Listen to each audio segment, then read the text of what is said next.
O impacto. Ainda sinto o gosto metálico na boca, o cheiro à borracha queimada e a pólvora que parecia vir dos airbags. Foi na ponte 25 de abril, creio eu. A memória é uma névoa, mas a sensação de terror, essa não me abandona. Lembrava-me do Maybach, que minutos antes parecia um casulo de luxo, agora amolgado, a fumegar. Ouvi os gritos, os buzinaços, uma sinfonia de pânico que me perfurava os tímpanos. A primeira coisa que fiz foi abraçar a Sofia, o corpo dela pequenino e tremelicante sob o meu braço, empurrando-a contra o assento. Sofia! A minha voz saiu rouca, entre golfadas de fumo. Olha para mim, filha. Tá tudo bem, o pai está aqui. Ela chorava, claro, os olhos esbugalhados, mas assentiu. A criança sempre mais forte do que se pensa. Olhei para a frente do carro, completamente esmagada. O condutor, um homem calmo e profissional, estava inanimado sobre o volante. O Rogério, o chefe de gabinete da Ana, gemia no banco do passageiro da frente. Um fio de sangue a escorrer do nariz. E a Ana Castelo Branco, estava encostada à porta do outro lado, os olhos arregalados, o peito a subir e descer rapidamente, como um pássaro enjaulado. Ana! Eu gritei. Aquela voz de comando que nem sabia que tinha, pareceu acordá-la. Estás ferida? Ela balbuciou. Eu acho que não, o meu braço. Mas os olhos dela não estavam em mim, nem no Rogério. Estavam fixos no exterior, na chuva que caía impiedosa. Eu segui o seu olhar, através do para-brisas estilhaçado e do vapor que saía do motor. Ali, parado de lado, estava um SUV preto, bloqueando 2 faixas de tráfego. 3 homens saíam dele, casacos escuros e pesados, feições sombrias. Não eram cidadãos preocupados a oferecer ajuda, não. Um deles empunhava algo pesado, talvez um pé de cabra ou um bastão. O meu sangue gelou. Eles vêm aí, eu disse, a voz baixa, perigosa, sentindo uma raiva fria começar a crescer. Fecha as portas. Estão trancadas automaticamente, ela sussurrou, tremendo, as mãos a tatear o telemóvel. Vou chamar a polícia. Não há tempo. Aquele filho da mãe ao telefone no carro, ele não estava a brincar. E de repente, como uma memória fugaz de um sonho mau, recordei-me dos últimos dias, da entrevista, da humilhação, do desespero. Era inacreditável como tinha chegado a este ponto, a fugir de um bando de assassinos numa ponte chuvosa. A vida é realmente uma caixa de surpresas, não é? A gente pensa que as coisas não podem piorar. E de repente, bum, um SUV atinge o seu Maybach. Ou talvez seja só eu. Sempre fui bom a arranjar sarilhos. A recepção da Castelo Branco Holdings cheirava a dinheiro. Era um cheiro estranho, uma mistura de mogno polido, ar-condicionado gélido e um aroma forte, quase intimidante, de café expresso que devia custar mais do que o meu fato inteiro. Sentei-me na ponta de um sofá de pele, de estilo moderno, que guinchava a cada movimento. Puxei os punhos da camisa, que já tinham visto melhores dias. O fato, cinzento carvão, tinha 5 anos. Comprei-o para o meu 5º aniversário de casamento. Estava apertado nos ombros, o tecido já brilhava nos cotovelos, mas estava limpo. Era o melhor que tinha. A Sofia tinha me dado um beijo e um "vai ser o chefe hoje, papá", antes de a deixar na escola. Deus, se ela soubesse a verdade. Verifiquei o relógio. 14h15.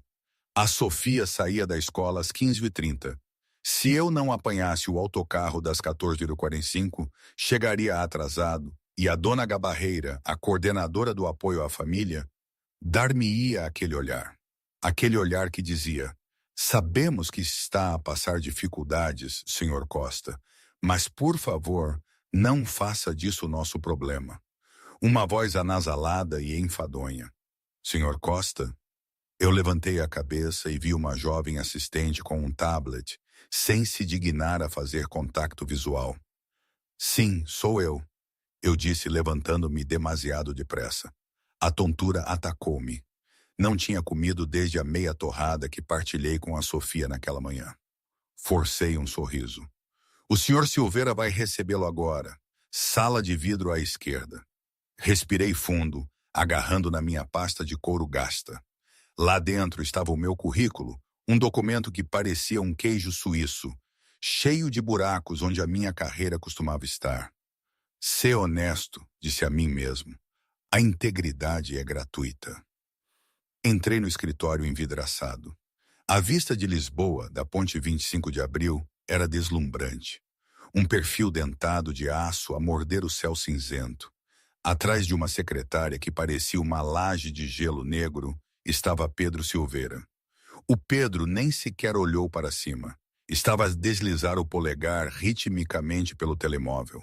Era mais novo do que eu, talvez nos 20 e poucos anos, com um fato feito à medida que gritava arrogância. Sente-se, disse o Pedro, ainda a olhar para o telemóvel. Eu sentei-me. O silêncio arrastou-se por 30 segundos, depois 40. Finalmente o Pedro pousou o telemóvel na secretária e pegou no meu currículo com 2 dedos, como se fosse um lenço sujo. João Costa, disse o Pedro, os olhos a percorrer o papel. Antigo chefe de projeto na Logística Horizonte, licenciado com distinção. Início impressionante. Obrigado, eu disse a voz firme. E então o Pedro interrompeu-me, a voz a pingar confusão. Nada durante 3 anos. A última entrada é de há 3 anos. Senhor Costa foi preso, juntou-se a um culto ou simplesmente decidiu que trabalhar era demasiado difícil. Senti o calor subir pelo meu pescoço. Eu tinha ensaiado isto. Sabia que a lacuna era o problema.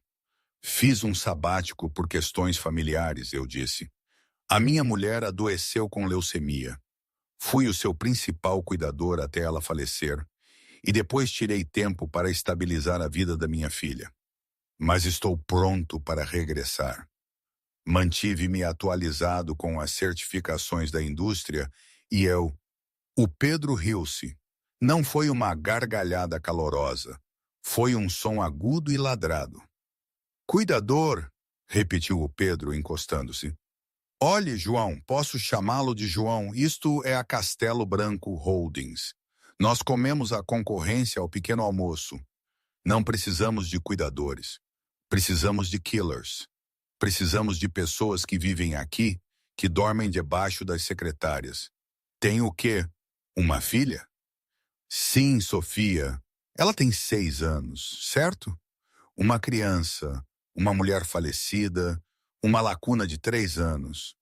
O Pedro atirou o currículo de volta para a secretária. Ele deslizou pela borda e esvoaçou até o chão. Eu congelei. És mercadoria avariada, João, disse o Pedro, cruzando os braços. És um risco. O que acontece quando a criança apanha uma gripe? Sai mais cedo. O que acontece quando fica triste com a mulher? Chora na sala de descanso. Não gerimos uma instituição de caridade aqui. Olhei para o currículo no chão. Pensei em apanhá-lo. Pensei em implorar. O aluguer vencia em 4 dias. O senhorio, o senhor Rodrigues, já me tinha dado o aviso final. Se eu não pagasse, eu e a Sofia seríamos despejados. Mas então lembrei-me do rosto da Sofia quando ela me perguntou naquela manhã: Papá, vai ser o chefe hoje? Levantei-me devagar. Não apanhei o papel. A minha mulher, eu disse, a voz baixa, mas dura como pedra. Não adoeceu apenas. Ela travou uma batalha mais dura do que qualquer coisa que o senhor alguma vez verá neste escritório, senhor Silveira. E cuidar dela não me tornou fraco. Tornou-me resiliente. Aprendi a gerir crises que o senhor não pode imaginar com 3 horas de sono. Aprendi a priorizar, a suportar e a executar quando tudo está a desmoronar-se. Inclinei-me pousando as mãos na secretária cara. Eu posso ser avariado para si, mas sou o homem mais forte que alguma vez contrataria. Mas o senhor tinha razão numa coisa. Não pertenço aqui. Não porque não seja bom o suficiente, mas porque o senhor não é. Virei-me e caminhei até a porta. Saia por essa porta e estará na lista negra desta cidade, gritou o Pedro, o ego ferido. Conheço toda a gente, nunca mais trabalhará em logística. Eu não olhei para trás. Empurrei a pesada porta de vidro e saí para o corredor, o coração a bater nas costelas como um pássaro preso. Tinha a minha dignidade, mas a dignidade não compraria o jantar da Sofia. Caminhei em direção aos elevadores, premindo o botão de descida. Senti-me nauseado. O que foi que eu fiz? Pensei. Acabei de deitar a perder a única entrevista que tive em 6 meses.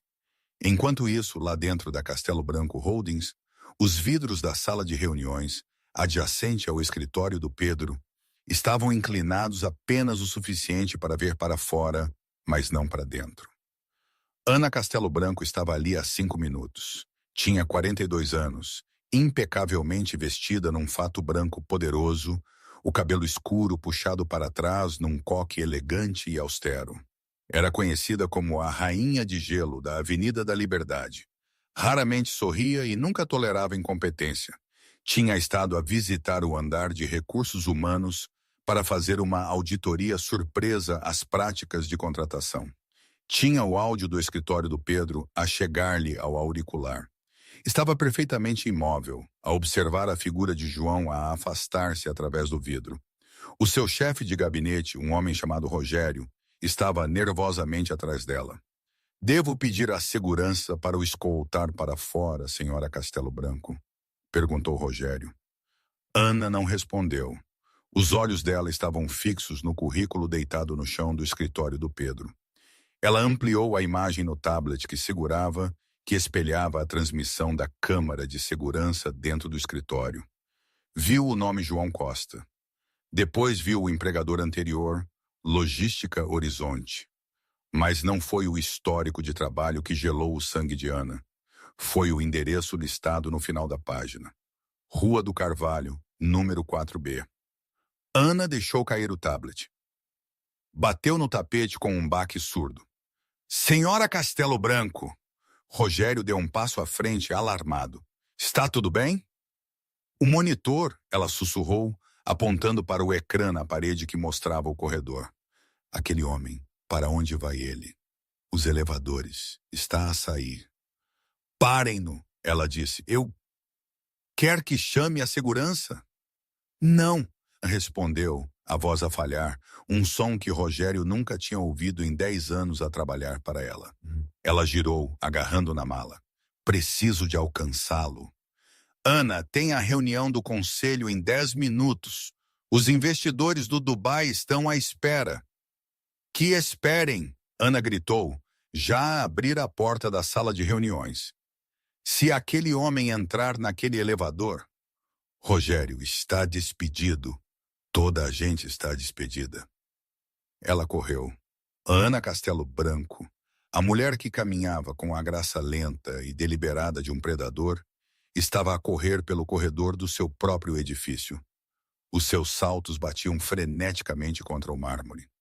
João estava a entrar no elevador. As portas estavam a fechar-se. Segurem a porta, Ana gritou, acenando com a mão, mas o elevador era à prova de som. João, de cabeça baixa, a olhar para uma fotografia da Sofia na carteira, não a viu. As portas metálicas fecharam-se com um beijo. Ana bateu com a mão na parede dos elevadores ofegante. Viu os números acenderem-se. 40, 39, 38. Rogério! Ela latiu para o auricular. Bloqueiem os elevadores do resto do chão. Não o deixem sair do edifício.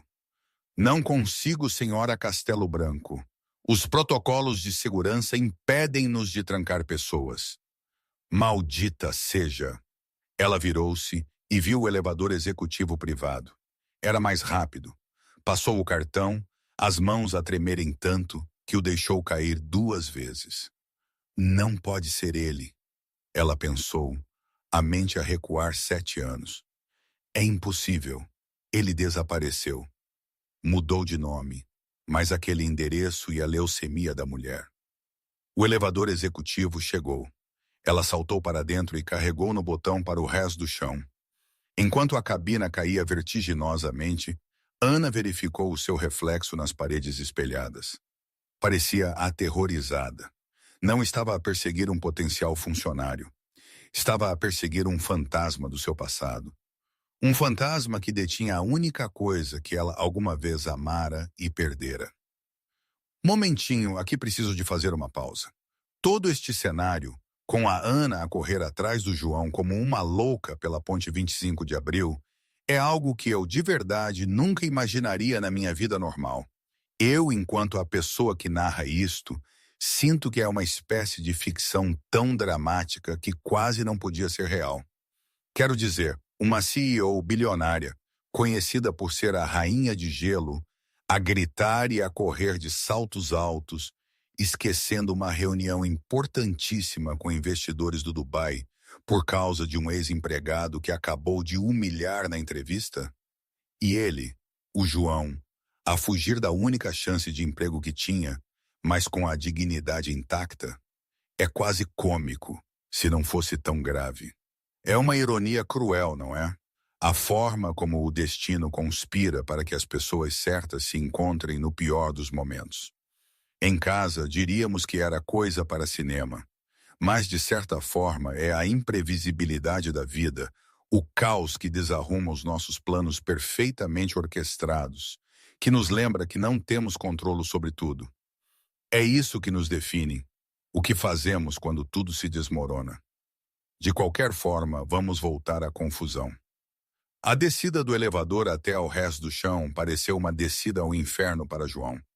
No momento em que as portas se abriram com um pinga, a adrenalina do seu discurso ao Pedro tinha evaporado, deixando um buraco frio e duro de pavor. Caminhou pelo imaculado átrio de mármore da Castelo Branco Holdings, de cabeça baixa. Sentia os seguranças a observá-lo. Na sua mente, eles sabiam. Sabiam que era o homem que acabara de ser escorraçado do edifício, o homem que não conseguia providenciar. Empurrou as portas giratórias e saiu para a Avenida da Liberdade. Como se o universo estivesse a finalizar a piada, o céu abriu-se. Não era apenas chuva, era um dilúvio, uma cortina fria e cinzenta de água que instantaneamente encharcou o seu casaco fino. João não tinha guarda-chuva. Não tinha dinheiro para um táxi. Verificou o celomóvel. Bateria a 4% e uma mensagem da dona Gabarreira da escola. A Sofia é a última novamente. Senhor Costa, por favor, apresse-se. O porteiro precisa de fechar. João soltou um som gutural de frustração, limpando a chuva dos olhos. Começou a trotar em direção à estação de metro, os seus sapatos de vestir baratos a escorregar no pavimento molhado. Senhor Costa, João! A voz era fraca por cima do rugido do trânsito e da chuva. João ignorou-a. Assumiu que era uma alucinação ou alguém a gritar com outro João. João Costa, pare! Desta vez a voz estava mais próxima, imperiosa e desesperada. João abrandou e virou-se. A correr em direção a ele, serpenteando pela calçada apinhada de pedestres apressados, estava uma mulher. Mas não qualquer mulher. Vestia um fato branco que rapidamente se tornava translúcido à chuva. Tinha perdido um salto alto alguns metros atrás e cocheava, correndo descalça e suja no betão úmido. Era a mulher do corredor, aquela que tinha vislumbrado nos ecrãs dos elevadores. A CEO. João congelou. O pânico irrompeu no seu peito. Quebrei alguma coisa? O Pedro chamou a polícia porque levantei a voz? Ana Castelo Branco alcançou-o ofegante. O cabelo dela, antes perfeitamente penteado, estava colado ao rosto. Parecia maníaca. Senhor Costa, ela sibilou, curvando-se as mãos nos joelhos. O senhor anda depressa. João deu um passo atrás, segurando a pasta como um escudo. Olhe, estou de saída. Não roubei nada. Apenas disse a verdade ao seu gerente. Se ele quiser processar-me por ter ferido os sentimentos dele, pode ir para a fila, atrás do meu senhorio. Ana olhou para cima, a água a escorrer-lhe das pestanas. Ela não parecia zangada. Parecia aterrorizada. Não, ela disse, endireitando-se e ignorando a chuva que encharcava sua blusa de seda. Não estou aqui para o processar. Sou Ana Castelo Branco. Sou dona deste edifício. Sou dona da empresa. Eu sei quem é, João disse tremendo. E sei que não sou bem-vindo aqui. Então, se me permite, tenho de ir buscar a minha filha. Espere. Ana avançou e agarrou-lhe o braço. A sua pegada era surpreendentemente forte. Não pode ir, ainda não. Preciso de lhe perguntar uma coisa. Largue-me, João disse, a voz a subir. As pessoas estavam a olhar agora. Uma CEO bilionária a agarrar um homem desempregado e encharcado no meio de uma tempestade. Vou chegar atrasado para a Sofia. Ao mencionar o nome Sofia, Ana encolheu-se como se tivesse levado um tapa. Sofia, ela sussurrou. O nome dela é Sofia? Sim, agora largue-me. Onde está ela? Exigiu Ana, a intensidade a aumentar. Onde está a sua filha agora mesmo? Isso não é da sua conta. João puxou o braço. Vocês, gente, pensam que são donos do mundo? Pensam que, porque sou pobre, podem simplesmente interrogar-me? Volte para a sua torre, senhora Castelo Branco. Deixe-nos em paz. João virou-se e correu em direção à entrada do metro. Eu posso levá-lo lá mais depressa. Ana gritou atrás dele. João parou. Olhou para as escadas do metro. O comboio provavelmente estaria atrasado devido à tempestade. Levar-lhe-ia 40 minutos para chegar à escola. Olhou para o telemóvel. 15h45. Já estava atrasado. Um elegante Maybach preto travou a fundo na berma, cortando a passagem a um táxi. A porta traseira abriu-se e Rogério, o chefe de gabinete, saltou, segurando um guarda-chuva enorme. Senhora Castelo Branco! Rogério gritou, correndo para a cobrir. Meu Deus, está gelada! Ana ignorou o guarda-chuva. Olhou para João, os olhos a suplicar. Entre no carro, João, ela disse. Por favor, eu levo-o à sua filha. Prometo que não farei perguntas até chegarmos lá. Apenas deixe-me ajudá-lo. João olhou para o interior quente e seco do carro. Olhou para Ana, que tremia violentamente, mas recusava-se a quebrar o contato visual. Pensou na Sofia sentada sozinha na pequena cadeira de plástico no corredor da escola. Se me atrasar, João avisou, não me importa quanto dinheiro tenha. Vou perder a cabeça. Entre, disse Ana. João subiu para o banco traseiro do Maybach. Ana seguiu-o e a porta pesada isolou-os do ruído da cidade. O interior do carro era mais silencioso do que uma biblioteca. Os bancos de pele estavam aquecidos e, em segundos, João sentiu o calor a penetrar nos seus ossos gelados. Rogério sentou-se no banco do passageiro da frente, olhando nervosamente para a sua chefe. Ana sentou-se em frente a João, de costas na espaçosa cabina. Aceitou uma toalha de Rogério e enxugou o rosto, mas não arranjou o cabelo. Apenas olhou para João. Para onde? Perguntou o motorista. Escola Primária São Cristóvão, em Almada, disse João. Apetece-me atravessar a ponte? É mais rápido. O carro deslizou para o trânsito, movendo-se com uma autoridade que outros carros pareciam respeitar. Aqui, disse Ana, estendendo a mão para um compartimento escondido e tirando uma garrafa de água com gás. Entregou-lhe. Não tenho sede, disse João, embora a sua garganta estivesse ressequida. Não queria dever-lhe nada. Por que está a fazer isto? Viu a entrevista? Isto é uma jogada para me fazer sentir culpado? Porque não preciso de caridade, preciso de um emprego. Mas estou a adivinhar que o Pedro se certificou de que isso não acontecerá. O Pedro é um tolo, disse Ana suavemente. Foi despedido. João piscou os olhos.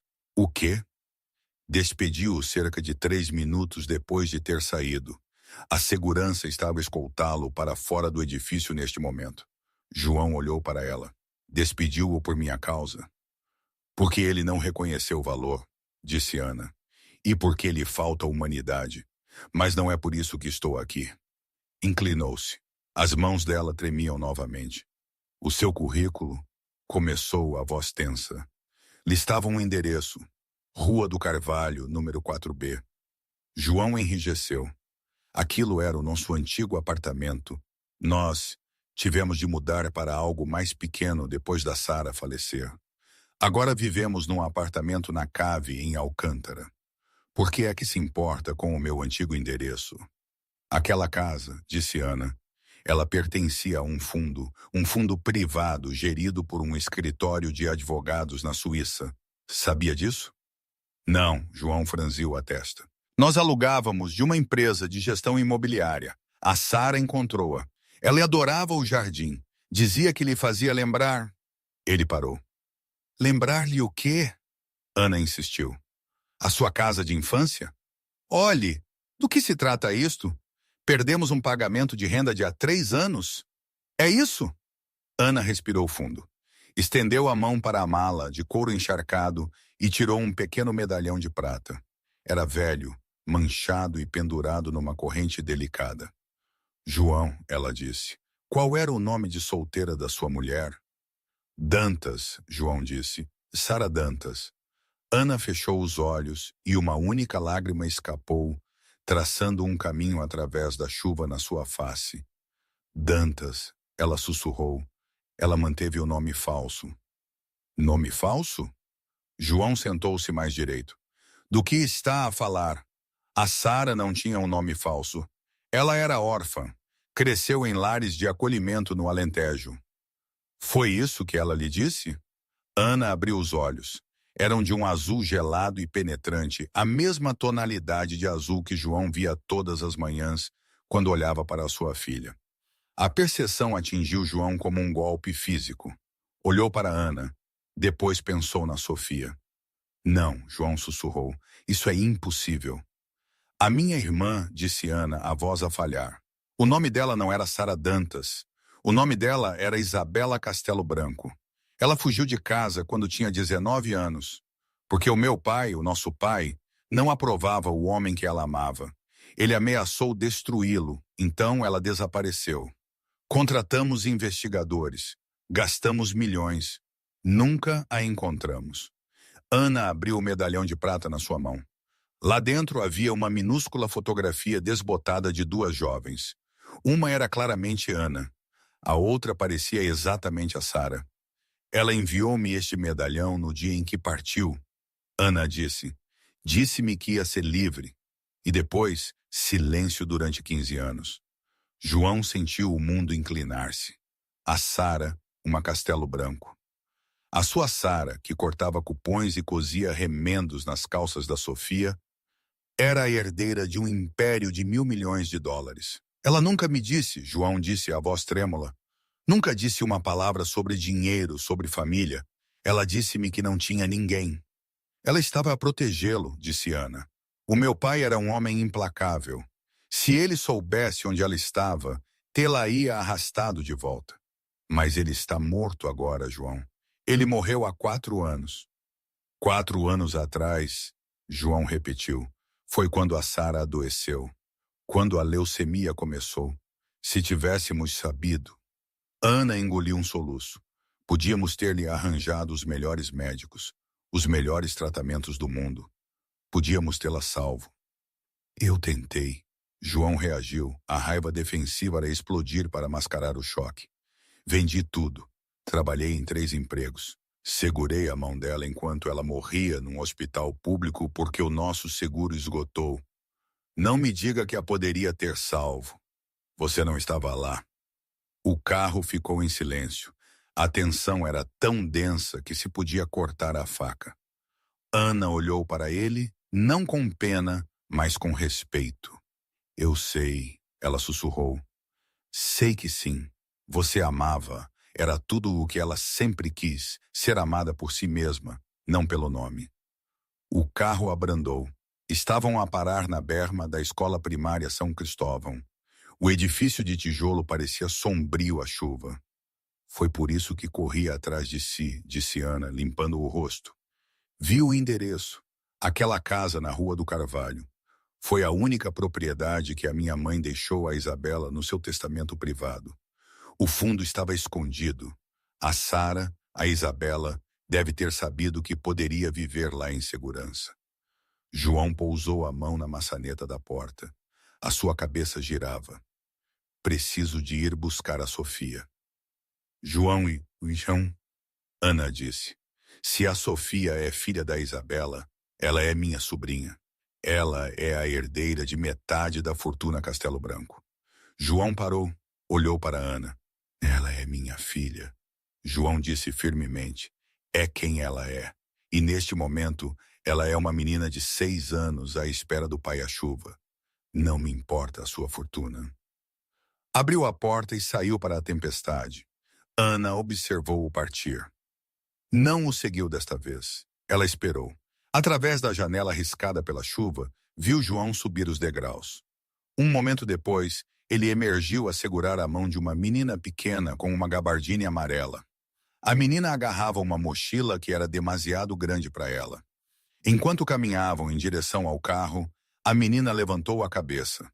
Puxou o capuz molhado para trás. Ana ofegou, pressionando a mão contra o vidro. A menina tinha o queixo dos Castelo Branco, os caracóis escuros e aqueles olhos. Aqueles inconfundíveis olhos azuis penetrantes. João abriu a porta do carro e levou a Sofia para dentro. Pai, quem é esta? Perguntou a Sofia, sacudindo o guarda-chuva. Isto é um Uber. João deslizou para dentro, puxando-a para perto para a aquecer. Olhou para Ana. A dinâmica tinha mudado. Ele já não era o candidato a emprego. Era o guardião da pessoa mais valiosa do mundo de Ana Castelo Branco. Não, querida, João disse, os olhos fixos na CEO bilionária. Esta é uma velha amiga da mamã. Ana olhou para a menina, o coração a bater nas costelas. Queria estender a mão para abraçar a última peça da sua irmã que existia na terra. Mas viu o olhar protetor nos olhos de João. Olá, Sofia, disse Ana, a voz a tremer com uma emoção que não sentia há anos. Sou a Ana. Vou levar-vos os dois para casa. Para o apartamento? Perguntou a Sofia. Ana olhou para o estofo manchado do assento do carro, onde a mochila molhada da Sofia repousava. Olhou para os punhos desfiados de João. Podemos ir para onde o teu pai quiser, disse Ana. Mas eu esperava que quisessem vir tomar chocolate quente na minha casa. É grande e é quentinha, e tem uma fotografia da tua mãe quando tinha a tua idade. Os olhos da Sofia arregalaram-se. Conheceu a mamã? Sim, Ana sorriu através das lágrimas. Conhecia muito bem. João hesitou. Olhou para o rosto esperançoso da filha. Depois olhou para Ana. Viu o desespero ali. Viu o luto. Está bem, João disse suavemente. Apenas para o chocolate quente. Para a penthouse, Ana ordenou ao motorista. O carro arrancou da berma, deixando a escola em mau estado para trás. Mas ao entrarem na autoestrada, o telemóvel de João voltou a vibrar. Desta vez não era a escola, era um número desconhecido. João ignorou-o, mas ele tocou novamente de imediato. Franziu a testa e atendeu. Olá, Sr. João Costa. Uma voz profunda e distorcida veio da linha. Sim, quem é? Acaba de sair da Castelo Branco Holdings com Ana Castelo Branco? A voz não era uma pergunta. Tem a menina. João ficou gelado. Quem é? Ouça com atenção, Sr. Costa. Ana Castelo Branco não é a única à procura da herdeira perdida. Mas, ao contrário dela, nós não queremos uma reunião de família. Saia desse carro agora. A linha ficou muda. João olhou para Ana, que estava a mostrar o medalhão a Sofia. Olhou para o motorista, que estava focado na estrada. Parem o carro, João disse. O quê? Ana olhou para cima. Disse para parar o carro, João gritou. Senhor, estamos na ponte, disse o motorista. Não posso travar assim. Foi então que o SUV preto embateu no lado do Maybach, fazendo o carro de luxo girar no asfalto molhado da ponte 25 de abril. O mundo transformou-se num borrão violento de metal, a girar e vidro a estilhaçar-se. O Maybach gemeu ao embater no separador de betão da ponte. Faíscas a chover no para-brisas como fogos de artifício. O carro estava parado agora. Ana hiperventilava. Ana! Eu gritei. Está ferida? Eu acho que não. Ela gaguejou. O meu braço. Temos de nos mexer, eu disse olhando pela janela. Através da chuva e do vapor que saía do radiador, vi o SUV preto que nos tinha atingido. Estava parado de lado, bloqueando 2 faixas de trânsito. 3 homens saíam dele. Não pareciam cidadãos preocupados. Um deles segurava algo pesado, um pé de cabra ou um bastão. Eles vêm aí, eu disse, a voz a cair para um registro baixo e perigoso. Tranca as portas. Estão trancadas automaticamente, Ana sussurrou, a tatear o telemóvel. Estou a chamar a polícia. Não há tempo, eu disse. Observei os homens aproximarem-se. Não estavam a apressar-se. Caminhavam com a confiança de profissionais que sabiam que o alvo estava preso. O homem que os liderava, uma figura imponente com uma cicatriz a atravessar a sobrancelha, aproximou-se da janela traseira onde Ana estava sentada. Não disse uma palavra. Balançou o pé de cabra com uma força aterrorizante. Tum! O vidro estalou, mas não se partiu. Vidro balístico reforçado. Graças a Deus, Ana respirou. Não vai aguentar para sempre, eu disse examinando os arredores. A ponte estava engarrafada. As buzinas tocavam. Condutores irritados saíam dos carros para ver o que tinha acontecido. Aquilo era a nossa cobertura. Ouve-me, eu disse, agarrando na mochila da Sofia. Vamos sair pelo lado da rua para o trânsito. Precisamos de desaparecer. Não conseguimos, Ana disse a tremer. Estamos mais seguros aqui. Crack! O segundo golpe na janela fez uma teia de aranha de fraturas no vidro. O homem lá fora sorriu. Olhei para Ana. Se eles entrarem, levam a Sofia. Compreendes? Levam-na. O rosto de Ana endureceu. O medo desapareceu, substituído pelo mesmo aço que usava para esmagar concorrentes na sala de reuniões. O que fazemos? A minha contagem, vou abrir a porta esquerda com um pontapé. Agarras a mão da Sofia. Não a largas. Corremos para o passeio pedonal. Preparada? Sim, Ana disse. Agarrou na mão da Sofia com tanta força que os nós dos seus dedos ficaram brancos. 1, 2, 3. Eu lancei o ombro contra a porta esquerda. Estava encravada, mas a adrenalina que corria nas minhas veias deu-me a força de 10 homens. Dei um pontapé e ela gemeu ao abrir-se. O ruído da chuva e do trânsito entrou em força. Vai! Eu gritei. Ana saiu a correr, puxando a Sofia consigo. Saíram para o asfalto molhado, por pouco não sendo atingidas por um táxi amarelo que derrapou até parar, buzinando furiosamente. Ei, atenção! Gritou o taxista. Eu saltei atrás delas. Olhei para trás. Os homens do outro lado do carro tinham percebido que a presa estava solta. Estavam a saltar por cima do capô do Maybach. Corram, eu ordenei. Agarrei na outra mão da Sofia e juntos eu e Ana levantamo-la sobre uma barreira de betão e para o caminho pedonal. Correram. Eu não era um corredor. Era um pai que comia sobras e se preocupava com as contas. Mas o medo é um combustível potente. Corri com uma concentração que desfocava os limites da minha visão. Atrás de nós, botas pesadas batiam no pavimento. Ali, peguem-nos! Ouviu-se um rugido. Eles estavam a aproximar-se. Ana lutava nos seus saltos. Tropeçou, soltando um grito enquanto o tornozelo se torcia. Não consigo! Ela ofegou, caindo de joelhos. Eu parei. Não hesitei. Agarrei a Sofia no meu braço esquerdo e a Ana com a mão direita, puxando-a para cima. Tira os sapatos, eu ordenei. O quê? Tira-os agora. Ana tirou os seus saltos italianos de 2.000 euros. Ficou em meias, nos pés gelados e ásperos do betão. Mexam-se, eu disse. Voltaram a correr, mas os homens estavam perto agora, talvez a 6 metros atrás. Eu vi uma escadaria estreita de manutenção que descia da ponte para Cacilhas, lá embaixo. Estava vedada com um cadeado enferrujado. Pai, estou com medo. A Sofia chorou, enterrando o rosto no meu pescoço. Está tudo bem, bebê. Fecha os olhos, eu sussurrei. Cheguei ao portão. Não tinha uma chave. Não tinha um arrombador. Tinha uma pasta de couro pesada cheia de cartas de rejeição. Olhei para trás. O atacante principal estava a 3 metros, a meter a mão no casaco, provavelmente para uma arma. Olhei para o cadeado. Lembrei-me de algo dos meus dias na Logística Horizonte, a trabalhar nas docas de carga. Alavanca. Agarrei num cano de metal solto que estava numa pilha de detritos de construção perto da grade. Encaixei-o no laço da corrente e torci com cada grama de desespero e raiva que tinha suprimido durante 3 anos. O metal gemeu. O atacante avançou. Snap! O cadeado partiu-se.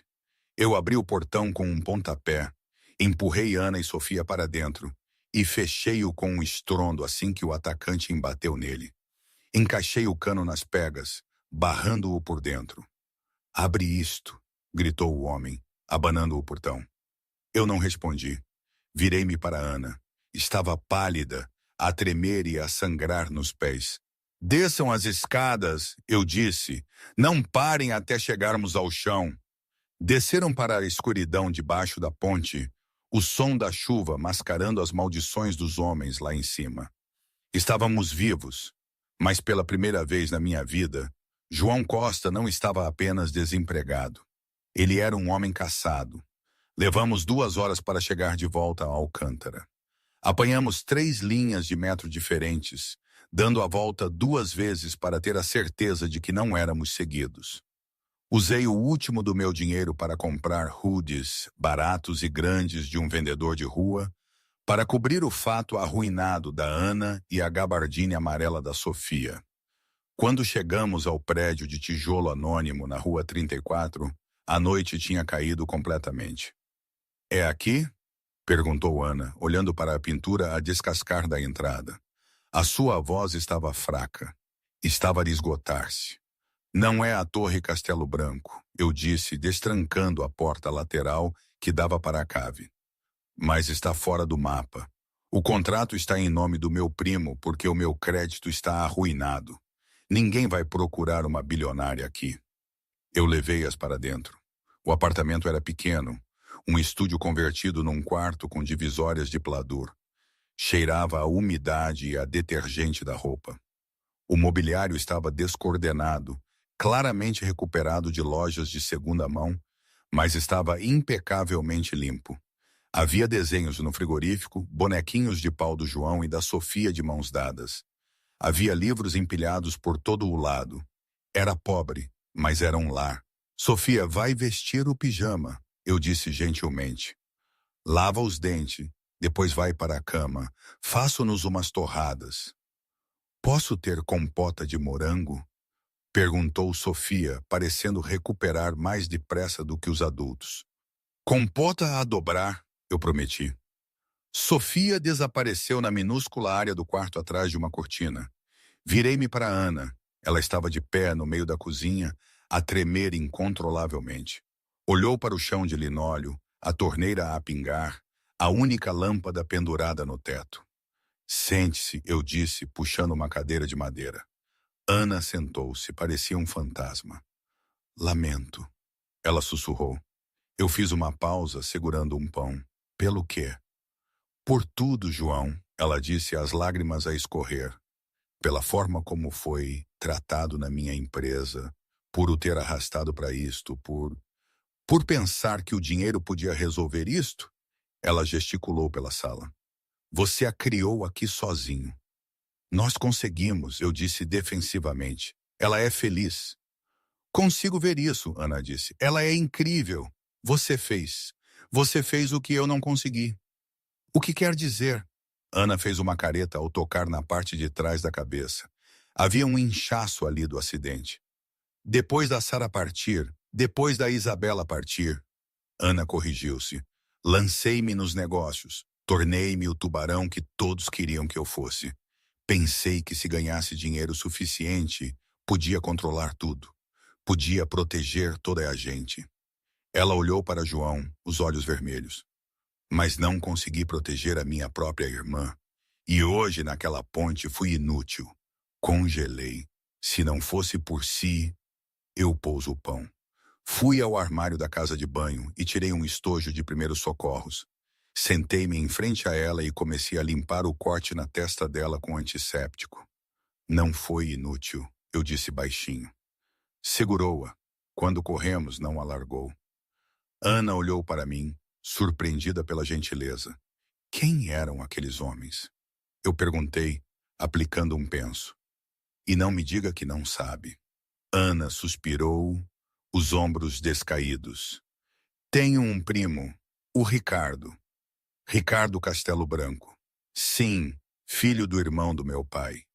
Ele sempre acreditou que a empresa deveria ser dele. Mas o meu pai deixou o controle para mim e para a Isabela. 50-50. Mas a Isabela desapareceu. Exatamente, eu disse. Enquanto ela esteve desaparecida, as ações dela ficaram num fundo, sem direito a voto. Isso deu-me controle efetivo, mas o fundo tem uma cláusula. Se a Isabela morresse, as ações passariam para os seus herdeiros, para o seu filho. O sangue de João gelou. Sofia.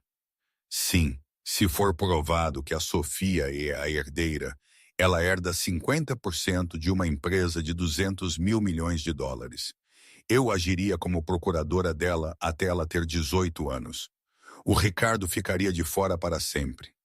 E se a Sofia não estivesse na equação? João perguntou, o pavor a instalar-se no estômago. Então as ações voltariam para o fundo familiar geral. Ana disse, a voz trêmula. O Ricardo comprou os outros primos. Se as ações voltarem, ele assume o controle. Ele liquida a empresa. Ele vende-a por partes. Então ele quer matar uma menina de 6 anos por dinheiro, eu disse, levantando-me. A raiva voltou mais quente do que antes. Ele quer eliminar uma ameaça, Ana disse. Ele provavelmente me seguiu. Ele sabia que eu tinha encontrado o currículo. Ele sabia que eu ia para a escola. Ele ligou-me, eu disse, lembrando-me da conversa no carro. Ele sabia quem eu era. O Ricardo tem ouvidos em todo o lado, até na minha equipa de segurança. Eu andei de um lado para o outro na pequena cozinha. Não podemos ficar aqui? Se ele tem ouvidos em todo o lado, vai encontrar este lugar eventualmente. Temos de ir à polícia. O Ricardo é dono do comissário da polícia. Ana disse sombriamente. Não podemos confiar em ninguém. Não até eu conseguir chegar à reunião do conselho amanhã de manhã. Amanhã? A reunião anual de acionistas é amanhã às 9h. Se eu entrar lá com a Sofia, com a prova do DNA dela, posso bloquear o fundo. Posso expor o Ricardo. Uma vez que seja público, ele não pode tocar nela. O escrutínio dos meios de comunicação seria demasiado alto. Então só temos de sobreviver à noite, eu resumi. Sim, e entrar no edifício mais seguro de Lisboa, que estará rodeado pelos homens do Ricardo. Eu olhei para a cortina onde a Sofia dormia. Olhei para os meus sapatos gastos. Olhei para a bilionária sentada na minha cozinha a usar um hoodie que dizia I love NY. Eu trabalhava em logística, eu disse, um plano a formar-se na minha mente. Eu sei como mover carga preciosa através de território hostil. Eu voltei a olhar para ela, percebendo o que se seguiria. Mas vamos precisar de ajuda e vamos ter de nos sujar. Não me importa, Ana disse levantando-se. Ela fez uma careta com os pés magoados, mas manteve-se firme. Farei o que for preciso. Acabei de ser a rainha de gelo esta noite. Sou tia. Eu assenti. Ok, primeiro temos de comer, depois temos de fazer uma chamada. A quem vamos ligar? As únicas pessoas em quem confio, eu disse. Aos tipos que o Ricardo Castelo Branco não olharia 2 vezes. Peguei no meu telemóvel rachado, marquei um número. Olá, Marco, eu disse ao telemóvel. Sim, sou eu, o João. Sei que te devo 20 euros. Olha, preciso de um favor, um grande. Quantos dos rapazes do cais de carga estão livres esta noite? Diz-lhes para trazerem os caminhões. Todos eles. Desliguei. Quem é o Marco? Perguntou Ana. O Marco gere a frota de saneamento de Almada, eu disse. Caminhões do lixo, Ana. Se quiseres entrar naquele edifício sem seres vista, vamos ter de levar o lixo para fora. Nesse momento, uma pancada forte abalou a porta de entrada do prédio lá em cima. João e Ana congelaram. Polícia, gritou uma voz. Abram! Temos um mandado para João Costa pelo rapto de Sofia Costa. João olhou para a porta. Rapto? Ela é minha filha, Ricardo. Ana sibilou. Ele inverteu a narrativa. Se a polícia o levar, entrega a Sofia aos serviços sociais e os homens do Ricardo interceptarão-na antes mesmo de ela chegar ao lar de acolhimento. A pancada ficou mais forte. Bem, não podemos sair pela frente, eu sussurrei. Agarrei na pesada maçaneta metálica da janela da cave. A pequena janela retangular que dava para a rua, atualmente bloqueada por uma grade de metal. Conseguimos caber? Perguntou Ana, avaliando a pequena abertura. Temos de conseguir, eu disse. Acorda a Sofia. Não a deixes chorar. Enquanto o ariete da polícia batia na porta de cima, João Costa preparava-se para arrastar a CEO da Castelo Branco Holdings pela lama de um beco de Almada. A noite estava longe de terminar. O beco atrás do prédio era um rio de lama e detritos. A chuva caía, mascarando o som das botas da polícia a ribombar nos soalhos logo acima das nossas cabeças. Empurrei a pesada grade de metal de volta ao lugar. Estava coberto de sujidade. A Sofia, aninhada nos meus braços dentro do hoodie oversized, estava surpreendentemente quieta. Sentia o perigo como os animais sentem uma tempestade. Consegues andar? Eu sussurrei a Ana. Ana Castelo Branco, uma mulher cujo patrimônio líquido excedia o PIB de algumas pequenas nações, estava descalça numa poça de óleo de motor. Ela assentiu sombriamente. Leva-nos! Movemo-nos pelas sombras, saltando cercas e escondendo-nos atrás de contentores do lixo até chegarmos a um velho terreno industrial debaixo do viaduto da autoestrada, a 3 quarteirões de distância. 3 caminhões de saneamento maciços estavam a funcionar em ralenti, os seus motores diesel a roncar como bestas adormecidas. Um homem saiu do caminhão principal. Marco era um gigante com antebraços do tamanho de troncos de árvores e um rosto que tinha visto todos os cantos ásperos de Almada. Ele apertou os olhos para mim, depois para a mulher no hoodie, enlameado I love NY. João, Marco grunhiu. Estás com um ar horrível e trouxeste convidados. Marco, precisamos de boleia, eu disse sem fôlego. Para a cidade, especificamente para o cais de carga da Torre Castelo Branco. Marco riu, um som rouco. Torre Castelo Branco, sabes a segurança lá. Eles fazem um scanner aos entregadores para ver se tem cáries. Nós apenas recolhemos o lixo do compactador do subsolo. Exatamente. Ana deu um passo à frente. A sua voz, apesar da sua aparência, tinha o tom inconfundível de comando. Eles fazem um scanner às pessoas. Não fazem um scanner ao lixo. Marco levantou uma sobrancelha. E quem é ela? A rainha de Sabá? Ela é a dona do edifício, eu disse. E se nos puseres lá dentro, ela garantirá que toda a tua equipa se reforma na reforma. Marco olhou para os intensos olhos azuis da Ana. Olhou para as sirenes da polícia a uivar ao longe, na direção do apartamento do João. Ele cuspiu no chão. Entrem na parte de trás do número 2. Está vazio, mas não é uma limusina. Cheirava a entranhas de peixe ontem. Não me importa se cheira a morte, Ana disse, subindo pela escada de metal engordurada na lateral do caminhão sem hesitação. Apenas leva-nos lá até as 6. A viagem foi um pesadelo.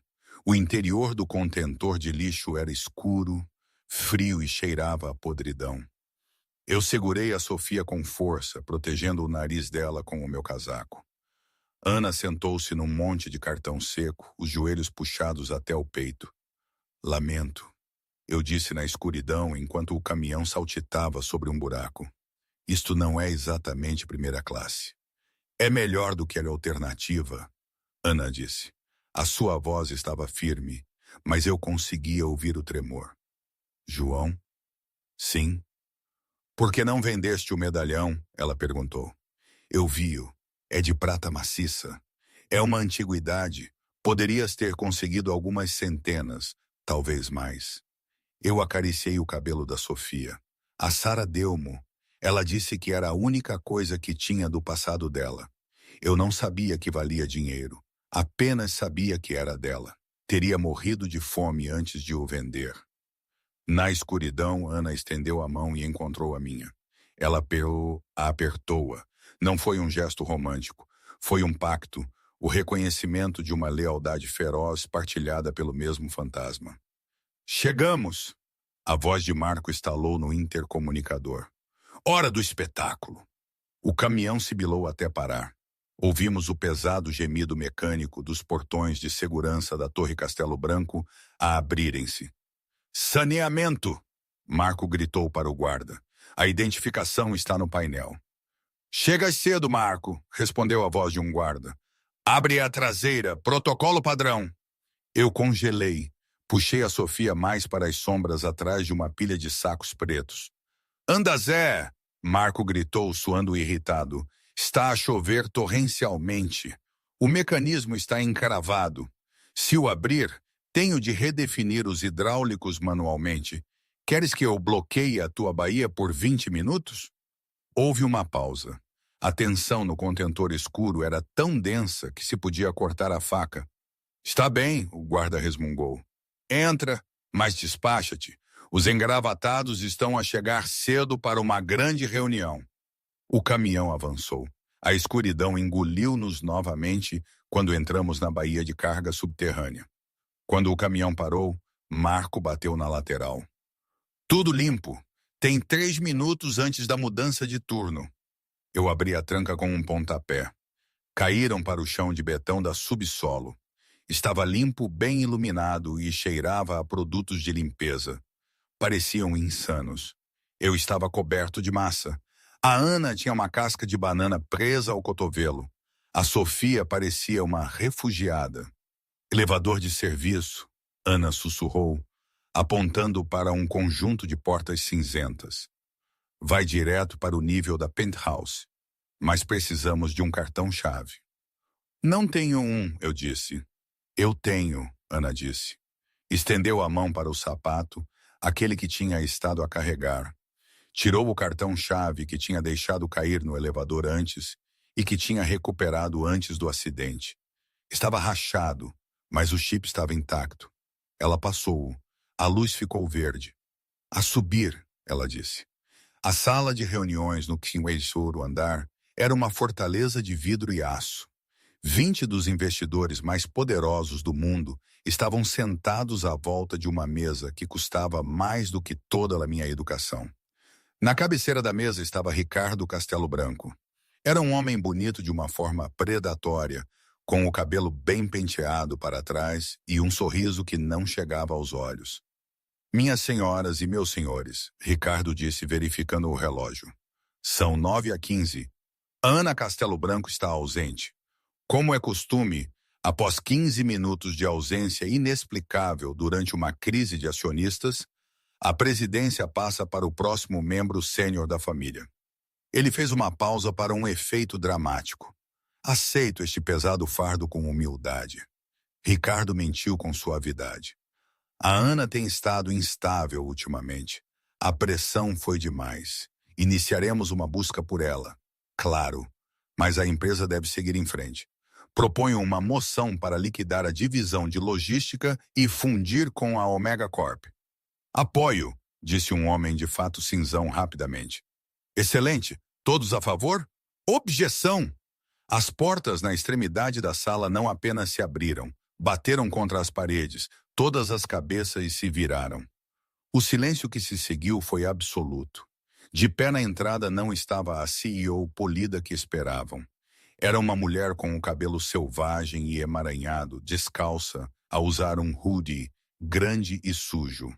Ao lado dela estava um homem que parecia um mecânico que tinha estado numa briga, a segurar uma menina com os olhos aterrorizados. Ana! Ricardo hesitou, o rosto perdendo a cor. Meu Deus, você teve um colapso. Segurança! Tirem-na daqui. Ela não está bem. 2 guardas avançaram, mas eu dei um passo à frente de Ana. Eu não parecia um cuidador agora. Parecia uma muralha de granito. Olhei para os guardas com tanta intensidade que eles hesitaram. Eu não estou mal, Ricardo. Ana disse, a voz cortando a sala como uma lâmina de barbear. Caminhou em direção à mesa, deixando pegadas de lama no tapete felpudo. Apenas estou um pouco atrasada. Está a invadir, Ricardo sibilou. Perdeu a votação.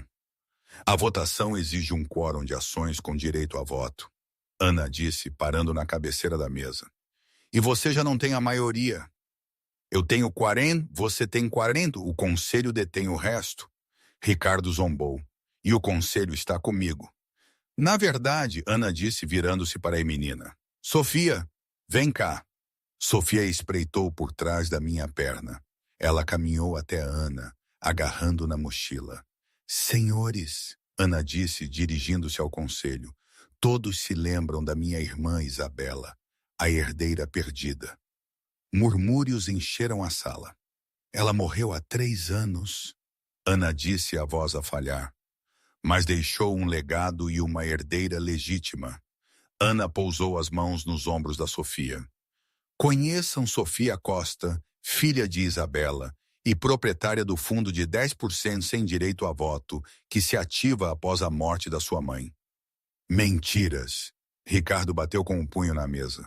Isto é um golpe. Uma criança aleatória que você apanhou na rua. Onde está a prova? Eu dei um passo à frente, meti a mão no bolso e tirei o medalhão de prata. Também tirei um pedaço de papel dobrado, a certidão de nascimento da Sofia, que tinha agarrado no apartamento antes de fugirmos. Deslizei-os pela mesa até ao membro mais velho do conselho, o Sr. Almeida. A certidão de nascimento dela, eu disse, a voz clara e forte, lista a mãe como Sara Dantas. E dentro do medalhão, uma fotografia da Sara e da Ana.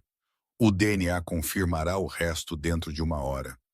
O Sr. Almeida abriu o medalhão. Olhou para a fotografia. Depois olhou para os olhos da Sofia. Olhou para Ana. Meu Deus, Almeida sussurrou. Ela tem os olhos da Isabela. Isto é fraude, Ricardo gritou, o pânico a instalar-se. Segurança, tirem-nos daqui. Sente-se, Ricardo. Ana latiu. Era a voz que tinha construído um império. A Sofia controla 10%. Eu controlo 40%. Ana disse. Juntos, detemos a maioria. E a nossa primeira ordem de trabalhos é a demissão imediata de Ricardo Castelo Branco por conspiração, tentativa de rapto e espionagem corporativa. Ricardo congelou. Olhou para os membros do conselho. Todos estavam a olhar para a Sofia. Viram a semelhança. Viram o futuro. Um por um, desviaram o olhar de Ricardo. Não pode provar nada, Ricardo murmurou, afrouxando a gravata. Não preciso, Ana disse. Apontou para o canto da sala.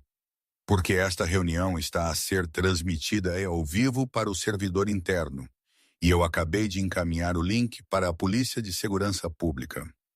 Ricardo olhou para a câmara no canto. O seu rosto desfez-se.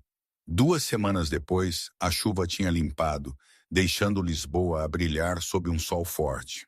Eu estava sentado no mesmo escritório envidraçado onde tinha sido humilhado. Mas desta vez não estava sentado na ponta do sofá que guinchava. Estava sentado atrás da secretária.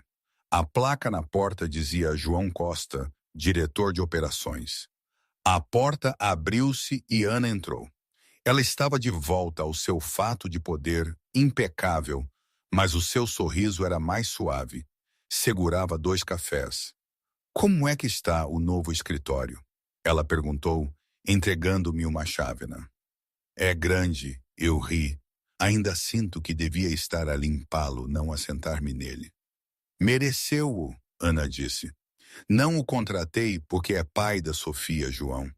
Contratei-o porque nos tirou daquela ponte, nos guiou pelo beco, geriu uma crise melhor do que qualquer MBA que alguma vez conheci.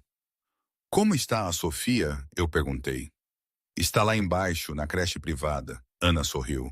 Está a ensinar os outros miúdos a jogar póquer. Talvez precisemos de trabalhar nisso. Eu ri. Olhei pela janela para a paisagem. Tinha a minha dignidade de volta. Tinha um futuro. E o mais importante, tinha uma família. Uma família estranha, desorganizada, bilionária e de caminhões do lixo. Mas uma família, no entanto. Pronto para a reunião de estratégia? Perguntou Ana. Eu levantei-me, abotoando o meu novo fato, um azul marinho feito à medida que me assentava perfeitamente. Na verdade, eu disse pegando num currículo da minha secretária. Um currículo de um jovem com uma lacuna de 2 anos que se tinha candidatado naquela manhã. Tenho uma entrevista para fazer primeiro. Acho que este tipo merece uma oportunidade. Ana sorriu. Não seja demasiado fácil com ele. Não, eu disse abrindo a porta, mas serei humano. Saí para o corredor, pronto para mudar a vida de alguém, assim como a minha tinha sido mudada.